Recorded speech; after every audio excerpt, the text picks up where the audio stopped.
Entre 1976 y 1983, la Argentina fue gobernada por una dictadura militar, o sea, un grupo de militares que no habían sido votados por nadie y tomaron por la fuerza la conducción de nuestro país, en lo que se conoce como un golpe de Estado.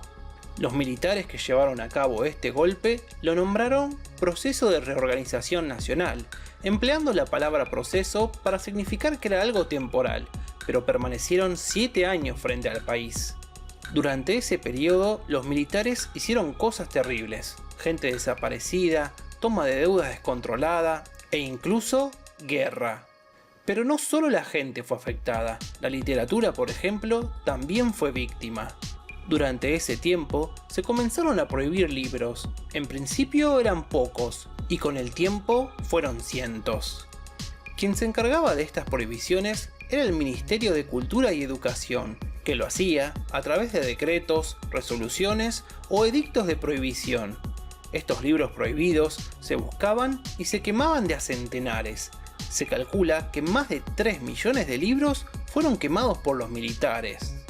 Se decía que los libros fomentaban los pensamientos subversivos. Esta palabra, subversivo o subversiva, es la palabra que los militares usaban para nombrar a la gente que estaba en su contra, con la intención de hacer creer al pueblo que una persona subversiva estaba contra el gobierno y contra el país, aunque las ideas también podían ser consideradas subversivas, por ende, también eran enemigas del régimen militar.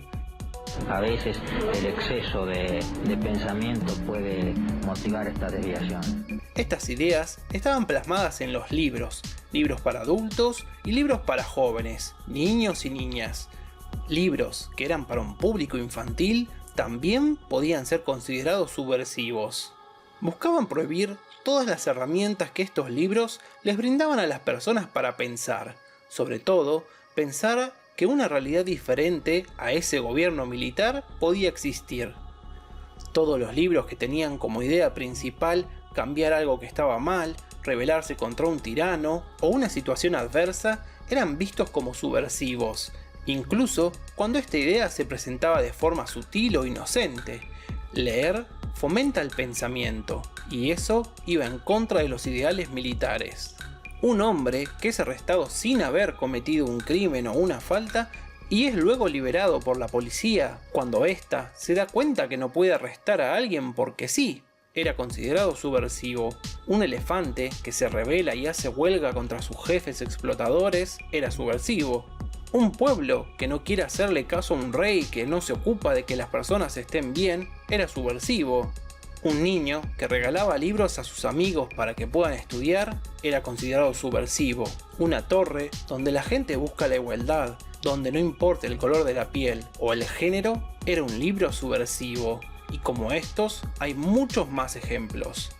En esa época, las y los docentes seguían leyendo estos cuentos prohibidos a sus estudiantes. Lo hacían a escondidas, cambiando el nombre de los cuentos, cambiando el nombre de la autora o autor, diciéndole a los niños y niñas que no anoten en el cuaderno nada a la hora de contar ese cuento, cambiando las tapas de los libros o transcribiendo un cuento a mano en una hoja de papel para que parezca un informe en vez de un cuento. Los docentes arriesgaban su vida al hacer esto, pero pensaban que contar estas historias era importante para que estudiantes de todas las edades puedan pensar e idear un futuro mejor. A pesar de todo lo que los militares hicieron, los y las argentinas no se rindieron. Buscaron una vida mejor, una vida en democracia. La literatura también resistió y los libros volvieron a ser libres. Y junto a ellos, las ideas.